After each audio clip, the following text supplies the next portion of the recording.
Pour mieux comprendre l'évolution du nouveau variant du coronavirus Omicron et la situation au Maroc, on joint professeur Jafar Haikal, épidémiologiste et spécialiste en maladies infectieuses. Bonsoir professeur, merci d'être avec nous.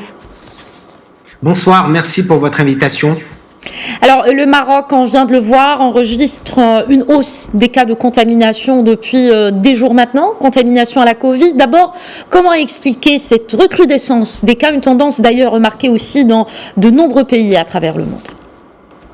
Écoutez, c'est la dynamique normale de l'Omicron.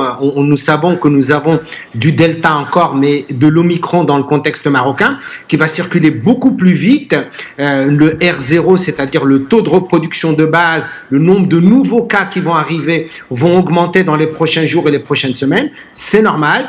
Il ne faut pas s'en inquiéter. Il faut rester évidemment prudent et vigilant dans le cadre de la surveillance épidémiologique, mais nous aurons de plus en plus de nouveaux cas. Nous allons avoir des clusters, ça va circuler dans les familles, en milieu professionnel, un peu partout, et c'est normal, c'est la dynamique de l'Omicron qui a une capacité de transmission très élevée. D'accord. Et dans ce contexte, le ministre marocain de la Santé a annoncé que le Royaume est prêt à faire face à Omicron en cas de revers épidémique. Doit-on s'attendre alors à une nouvelle vague du virus? Est-ce que la vaccination et les gestes barrières restent ensemble la solution la plus efficace dans ce sens? Oui, tout à fait. Alors encore une fois, recrudescence des cas veut dire prudence, vigilance, mais ne veut pas dire non plus panique ou psychose. Il faut bien comprendre que ce variant circule beaucoup plus vite, de façon plus importante.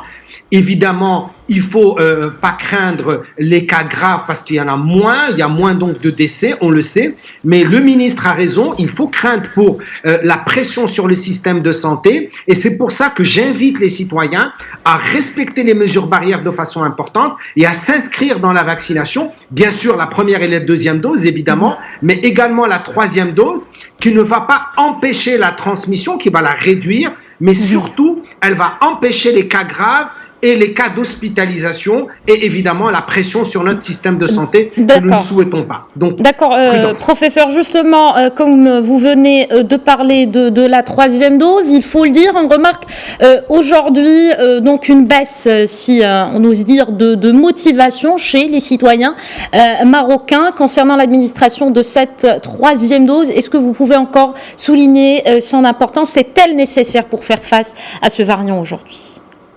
Oui, vous avez parfaitement raison, elle est nécessaire et particulièrement pour les personnes qui sont âgées, vulnérables, porteuses d'une maladie chronique. Nous savons qu'en moyenne, au bout de 200 jours après la deuxième dose, nous avons une chute de notre protection, c'est-à-dire notre immunité ne nous protège plus. Et il faut rebooster notre système notre système immunitaire, ça veut dire lui donner encore plus de force par la troisième dose qui va protéger pendant quelques mois et toutes les études le montrent. Donc bien sûr, d'abord les personnes vulnérables, âgées et porteuses d'une maladie chronique, mais de façon générale à tout le monde pour que nous soyons protégés et en fait pour réduire la circulation donc du virus en termes donc de risque d'hospitalisation et de risque de cas graves. D'accord. Professeur, le variant Omicron provoquera un grand nombre d'hospitalisations de malades de coronavirus. C'est une mise en garde émise aujourd'hui par l'Organisation mondiale de la santé. Notre système de santé est-il prêt dans ce contexte donc à ces nouveaux défis imposés par l'Omicron? Je crois que le Maroc a bien géré les choses, c'est un cas d'école intéressant.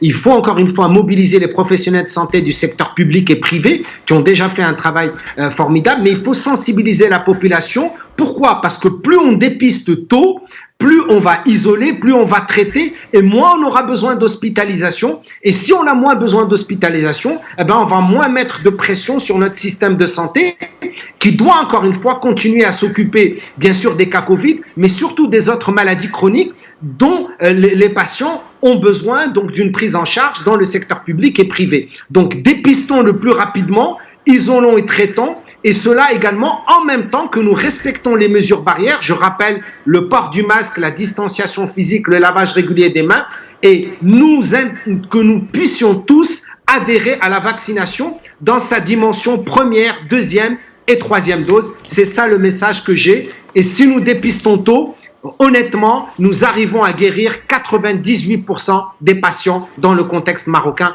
avec des médecins marocains.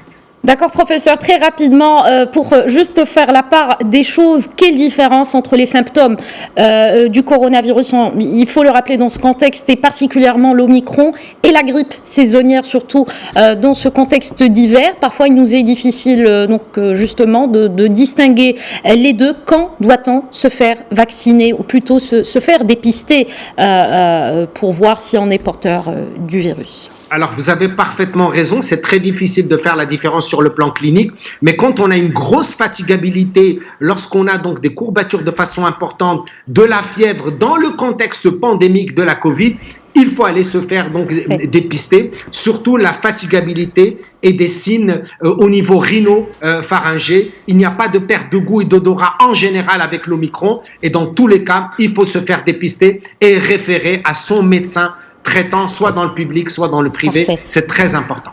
Merci beaucoup, professeur Jafar Haikal. Je rappelle que vous êtes épidémiologiste et spécialiste en maladies infectieuses. Merci encore une fois d'avoir répondu à nos questions. Merci à vous.